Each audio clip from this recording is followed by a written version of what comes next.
ఆ honest film making ముందు మనం ఆనెస్ట్గా తీస్తున్నాం సినిమా. నేను ఆనెస్ట్గా తీస్తున్నా సినిమా. నేను ఆనెస్ట్గా రేపు పొద్దున సెన్సార్ వాళ్ళతో నేను ఆర్గ్యూ చేయగలను. అంటే నేను అలా ఫీల్ అయ్యాను. ఆర్గ్యూ చేయగలను, కన్విన్స్ చేయగలను, ఆర్గ్యూ అనే దానికంటే కూడా కరెక్ట్ వర్డ్. కన్విన్స్ చేయగలను, ఎందుకంటే దీంట్లో హానెస్టీ ఉంది. నేను అది చూశాను, నేను రియల్ లైఫ్ని రిఫ్లెక్ట్ చేస్తున్నాను. నేను కొత్తగా ఊహించి బీభత్సంగా ఊహలేదు ఎట్లా చూడాలి. కన్విన్స్ అయ్యారు వాళ్ళు అసలు ఏమి. అలా ఇంకో విషయం ఏంటంటే అండి, చాలా సినిమాలు సూపర్ హిట్లు అవుతుంటాయి కదా, ఒకసారి మనకి సూపర్ హిట్ అవుతుందిరా ఈ సినిమా, రిజల్ట్ బాగా వస్తుందిరా అని లాస్ట్ షెడ్యూల్ దాకా నమ్మకం రాదు. ఒక్కోసారి ఏంటంటే సినిమా జరుగుతుండేదో తీస్తున్నాడు వస్తుంది, షూటింగ్కి వెళ్తున్నాం, ఒకసారి ఎడిటింగ్ రూమ్లోకి వస్తారు, హీరో గారు చూస్తారు, బాగానే తీసాడు అబ్బాయి, కాన్ఫిడెన్స్ వస్తుంది. కానీ ఈ సినిమా డే 1 నుంచి మీరు కాన్ఫిడెంట్గా చేశారు, అది కొత్త ఎఫెక్ట్. ప్రతి చాలా కాన్ఫిడెంట్గా ఇది కొట్టేస్తున్నాం స్టోరీ విన్న దగ్గర నుంచి అది.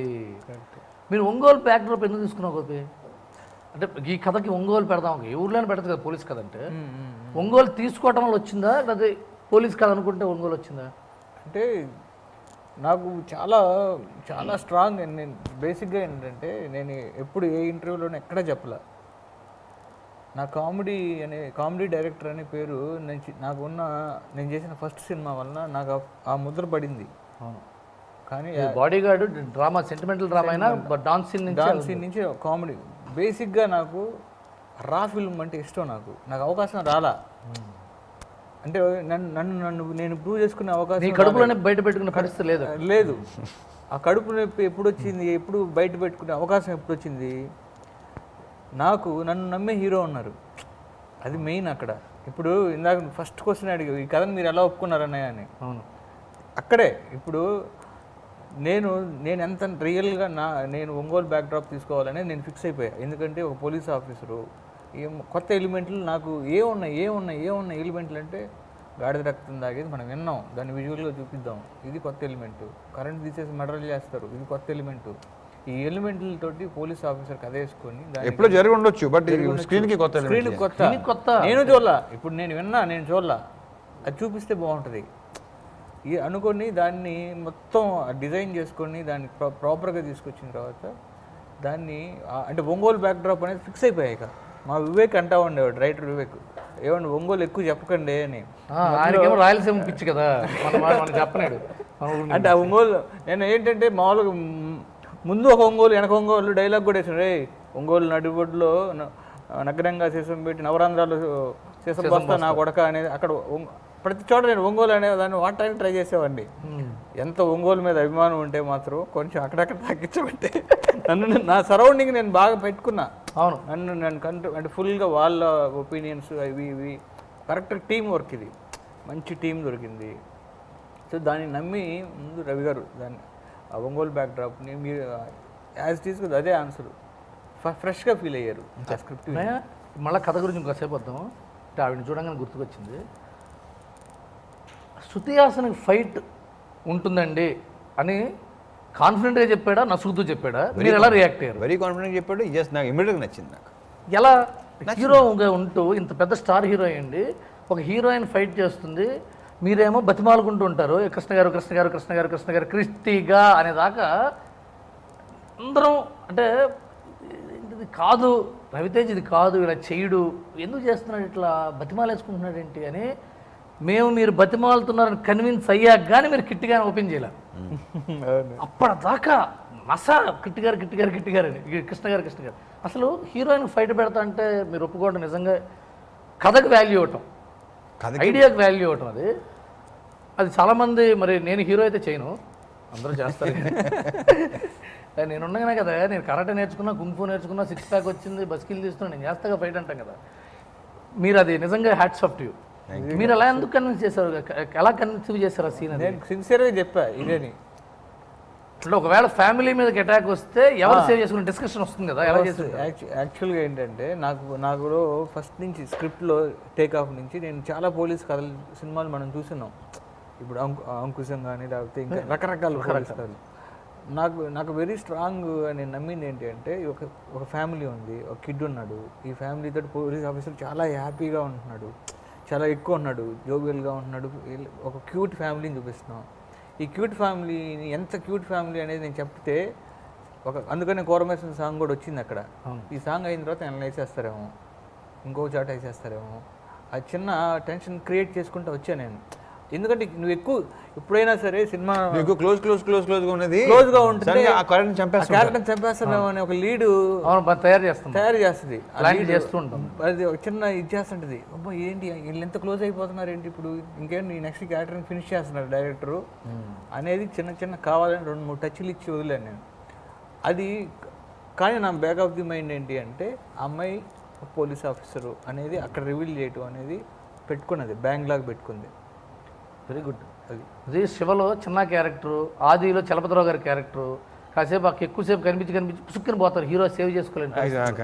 దాన్ని రివర్స్ చేసి కరెక్ట్ అదే వర్కౌట్ అయింది. పైగా హీరోకి అక్కడ చాలా పెద్ద పని ఉంది. నేను వెళ్తా, బైక్ మీద వెళ్తా, విమానంలో వెళ్తా, రాకెట్ దిగుతా, కొడతా, చీలుస్తా, నా కుటుంబాన్ని నేను సేవ్ చేసుకోవడం బాగుంటుందని చెప్పుకోవడానికి మీరు కూడా ఆర్గ్యుమెంట్ ఉంటుంది. కానీ మీరు వెంటనే ఒప్పుకోవడం, దాన్ని ఎగ్జిక్యూట్ చేయడం అనేది వాళ్ళ థ్రిల్.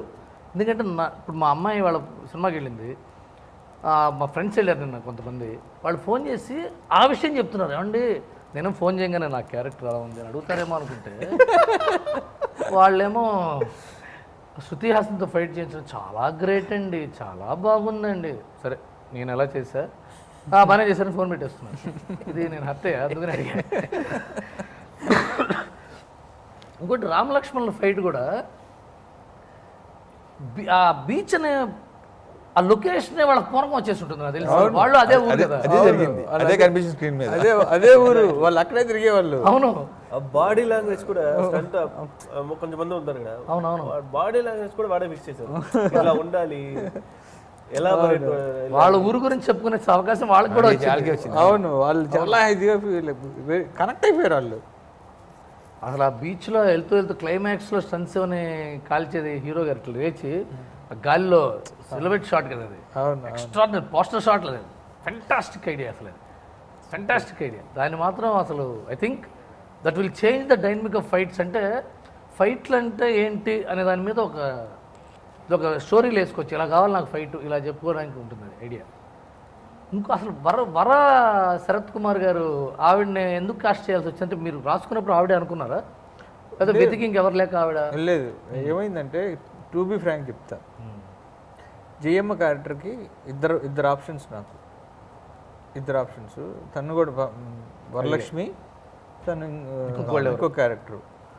వాళ్ళిద్దరిలో ఎవరు అనుకుంటున్నప్పుడు తను నాకు ఇద్దరిని చూశాను, ఇద్దరు క్యారెక్టర్లు. బట్ తను ఫైనల్గా ఏంటంటే ఓకే వరలక్ష్మితో వెళ్ళిపోదాం అని ఫిక్స్ అయిపోయాయి. ఇంకా ఎందుకంటే వరలక్ష్మి నేను ఒక మలయాళం ఫిల్ము ఏదో ఒక 2 పందెంకోటి అలాంటివి చూశాను. నేను చూసినప్పుడు దానిలో ఇది ఉంది, ఒక కట్అవుట్లోనే ఒక ఇది ఉంది, సర్కార్లో చూసినా కానీ ఈ అమ్మాయి అయితే పర్ఫెక్ట్ కదా. అసలు నాకేంటి జయమ్మ ఎట్టుండేది అంటే నాకు ఫీడ్బ్యాక్ ఏంటి, జయమ్మ దిట్టంగా ఉంటుంది, జయమ్మ ఇలా ఉంటుంది, కొంచెం రోజుకు 2 బిర్యానీలు తిన్నట్టు దిట్టంగా ఉంటుంది. నాకు ఫీడ్బ్యాక్ అది ఒరిజినల్ జయమ్మ ఎలా ఉండేది అంటే నాకు వచ్చిన ఫీడ్బ్యాక్ అది ఓకే అని నేను అనుకున్నప్పుడు అప్పుడు ఇతను కరెక్ట్ కనపడుతుంది నాకు, ఇక్కడ జయమ్మ ఈ అమ్మాయే కదా జయమ్మ అని. వచ్చి చేసిన తర్వాత నాకు స్పాట్లోకి వస్తే నేను ఎక్కువ వరువు నేను ఎప్పుడు పిల్లలు జయమ్మ అంటే నాకు ఆ క్యారెక్టరే కనపడి ఉండేది. జయమ్మ ట్రాక్టర్ కూర్చో ఇక్కడ అంటే అంత న్యాచురల్గా అసలు ఎక్స్ట్రాడినరీ చేసింది తను. ఆవిడ నాకు తెలిసి అంటే వరా శరత్ కుమార్ గారు తెలుగులో ఇంకా అంత పాపులర్ అవ్వాల. ఆవిడది మాస్టర్, ఆవిడది ఇదే వచ్చింది ఒకటే కదా, సర్కార్ ఒకటే కదా ఆవిడ వచ్చింది. అవును. ఇప్పుడు ఆవిడ చూస్తే మన జయమ్మ నెక్స్ట్ పిక్చర్స్ ఆవిడ చేస్తే జయమ్మ బాగా చేసిందా, జయమ్మ క్యారెక్టర్ జయమ్మని ఫిక్స్ చేస్తారు ఆవిడ. కరెక్ట్, జయ శరత్ కుమార్ అయిపోతున్నాడు తెలుగు వరకు. అదే సముద్రకన్ గారు కూడా వాళ్ళ వేరియేషను నాకు తెలిసి సముద్రకన్ గారికి జయమ్మగా వరా శరత్ కుమార్కి ఏజ్ డిఫరెన్స్ చాలా ఉంటుంది బయట అయితే నాకు తెలిసి. అలాగే వాళ్ళ వైఫ్ అది అసలు ఎక్స్ట్రాడినరీ. శృతి హాసన్ ఫైట్ ఎంత ట్విస్టో, మన కటారి కృష్ణ వైఫ్ ట్విస్ట్ అంత గొప్ప ట్విస్ట్. అది అంటే ట్విస్ట్లు ఇద్దామని రాశారా లేకపోతే వాళ్ళ క్యారెక్టర్లు ఒంట్లోకి జారిపోయి రైటర్లకి డైరెక్టర్కి పిచ్చెక్కిపోయితే జారిపోయింది అది అంతే, అంత న్యాచురల్గా వచ్చింది అసలు. అంటే పెట్టిన చాలా మన సినిమాల్లో మనకు కొంత ట్విస్ట్ కావాలి. ఇప్పుడు 1:30 అయింది, ఇప్పుడు ట్విస్ట్ పెడదాం, ఇప్పుడు 1:43 అయింది, ఒక మెలికి పెడదాం, అలా క్యాల్కులేటెడ్ కాకుండా కథాపరంగా వచ్చినాయి. కరెక్ట్, అది వండర్ఫుల్ ఫీలింగ్. అది కొలిసి ఏమి పెట్టలే దీనికి ఇక్కడ ఇది రావాలి కొలిచినట్లేదు. కొలిసి ఇక్కడ ఇది రావాలి ఇక్కడ ఇది రావాలి అలా లేదు, మొత్తం డ్రైవ్ అలా తీసుకెళ్ళింది. ఈ సినిమాలో ఇంకేమైనా డిలీటెడ్ సీన్స్ ఉన్నాయనే? ఏమీ లేవు నాది. లేవు ఏమి లేవు ఏమీ లేవు. అంటే రాసింది Proper, తీసేసారు, అంతే. తీసింది మేము చూసాం. అంతే అంతే. అంతే ఏది అసలు తీయటం కానీ సీన్ తీయటం కానీ డిలీట్ చేయడం ఏమీ లేవు. ఏమీ లేవు. వా, అంటే బుక్ పర్ఫెక్ట్గా ఉంటే వచ్చే సినిమా ఇది, అంతేగా? అంతే. మీరు సినిమా అయిపోయింది, జనవరి 9 రిలీజ్ అనుకున్నారు. ఈ మధ్యలో జనం వస్తారా రారా అనే భయం ఉందా మీకు? లేదు, భయం లేదు. లేదా? వీళ్ళు వస్తారని నమ్మకం నాకు ఉంది. ఉందా? కానీ నార్మల్ డేస్లో ఎలా వస్తారు అలాగ రావటం మాత్రం ఎక్స్పెక్ట్ చేయలేదు. తండోపతండాలుగా ఆ, అది మామూలుగా రా. నిజంగా సినిమా మీద ప్రేమ, మీ మీద ప్రేమ రెండు కలిసి కొట్టినాయి. yeah. డెఫినెట్గా we have to thank the people, audience, yes, audience exactly. 100%. నేను ఆశ్చర్యం ఏంటంటే, ఆ రోజు రిలీజ్ రోజున అర్ధరాత్రి 5ంటికి నవీన్ గారు, ఎర్నేన్ నవీన్, మైత్రి మూవీస్ నవీన్ గారు ఫోన్ చేశారు. ఎరక్కొట్టేశాడండి సినిమా, గోపి గారు ఎరక్కొట్టేశాడు అసలు. రవి గారు అయితే మైండ్ బ్లోయింగ్, ఎక్స్ట్రాడినరీ. అంటే మీరు ఎప్పుడు చూసారు సార్ అన్న? అంటే యాక్చువల్గా మన షో 10ంటికండి, నేను మా ఫ్రెండ్కి కనుక్కుని ముందే 3 hours ముందు షో వేయించుకున్నాను నేను ఒక్కడనే, కానీ ఆ షో కూడా ఫుల్ అయిపోయిందండి అని. అసలు కరోనాతో హౌస్ఫుల్ అయిన అమెరికాలో మన సినిమా హౌస్ఫుల్ అవడం హైలైట్. కరెక్ట్ అదే కదా, అసలు అడుక్కో కరోనా పేషెంట్ ఉన్న అమెరికాలో మన సినిమాకి వచ్చి విధులు చేత ఓపిక అరుణంటే నిజంగా వాళ్ళకి చేతులెత్తి దండం పెట్టాలి సినిమా మీద ఉన్న ప్రేమ. పర్ఫెక్ట్. ఈ సినిమా సక్సెస్, ఈ సినిమాకి జనం వచ్చి సక్సెస్ అని పక్కన పెడితే ఓపెనింగ్, సినిమాకి ఓపెనింగ్ ఇంత రావడం అనేది నాకు తెలిసి ఇంకొక ఈ మధ్యకాలంలో సినిమాకి ఢోకా లేదురా. ఇంకో విషయం చెప్పాలి, క్రిస్టఫర్ నోలన్ టెనెట్ రిలీజ్ అయింది ఇంగ్లీష్లో. మనకి ఫస్ట్ సినిమాలు మేజర్ పండగ సినిమా, మొన్న సోలో బతికే సో బెటరు, ఇవాళ క్రాక్. ఓపెనింగ్స్ సైడు మన తెలుగు సినిమాకి వచ్చినంత ఓపెనింగ్ టెనెట్కి కూడా రాలా. జనం అంత తండోపతండలుగా వరల్డ్స్ గ్రేటెస్ట్ డైరెక్టర్ ఇన్ మూవీకి వెళ్ళాల. మన తెలుగు సినిమా ప్రేక్షకులకే అది వీళ్ళ కిరీటం పెట్టాలి, పిలిచి ఎక్కువ కిరీటాలు అవుతాయి, పూలతో పెడదాం. బట్ కానీ వెరీ వెరీ గ్రేట్ సక్సెస్. అంటే అన్నయ్య మీకు క్వశ్చన్ చెప్పని కూడా క్రెడిట్ తీసుకుంటా, ఇప్పుడు దాకా పొగిడాం కాబట్టి. ఏంటంటే నాకు కొద్దిగా ఒక షార్ట్ చూపించాడు, ఈ సినిమా బ్లాక్ బస్టర్ అని సంవత్సరం క్రితం చెప్పాను, మార్చిలో కనిపించిన ప్రతి వాడికి చెప్పాను ఈ cinema block buster, cinema block buster. నేను ఒక టైంలో కరోనా పీక్స్లో ఉన్న టైంలో గోపిని అడిగాను, గోపి సినిమా అయిపోతాం కదా, సరే guarantee super hit cinema, OTT గిటీటీ అంటున్నారు కదా, నువ్వు కూడా ఓటీటీకి ఇచ్చి వేరే సినిమాకి వెళ్ళొచ్చు కదా, ఎందుకు ఇంకా ఏంటంటే, ఈ సినిమా నేను థియేటర్లోనే వేస్తా, ఈ సినిమా నేను సంక్రాంతికే వేస్తా. తెలుసు కానీ పట్టు ఎలా ఉంటుందో మనది. ఆ పట్టుదల పెట్టాడు, ఆ పట్టుదల కొండ బద్దలు కొట్టినవాడు నిజంగా. దానికి నాకు దానికి రవి గారు సపోర్ట్ చేయడం గొప్ప విషయం, చేశారు. ప్రొడ్యూసర్ కూడా సపోర్ట్ చేయడం ఇంకా గొప్ప విషయం. ఎందుకంటే ఆయన ఇప్పుడు మా బాసు నేను మునిగిపోతా, నేను అమ్మేసుకుని వెళ్ళిపోతా అంటే ఇవాళ ఇది లేదు, ఇక్కడ కూర్చొని మాట్లాడుకునే వాళ్ళం కాదు, ఫోన్లో బాగుంది బాసు సినిమా అనుకున్నాను అంతేగా. బట్ థియేటర్లోకి రావడం, దుమ్ము దులపటం, కొత్త థియేటర్లు ఓపెన్ చేయడానికి మళ్ళీ ఆక్సిజన్ కూడా ఇచ్చింది సినిమా. కరెక్ట్. డెఫినెట్గా మూసేసుకుని కళ్యాణ మండపాలు పెట్టుకుందాం అనుకున్న ఎగ్జిబిటర్లకి మంచి సినిమాలు వస్తే జనం వస్తారా, వాళ్ళు మళ్ళాగే సినిమా పిచ్చోళ్ళు కదా. అంతే కదా. కరెక్ట్. అది ఎంతమంది మనం ఎన్నో మాటలు వినుంటాం మనం. అవును, కరోనా లాక్డౌన్లో మన సినిమా ఇండస్ట్రీకే మేజర్ క్లోజ్ అనే మాట మనం విన్నాం.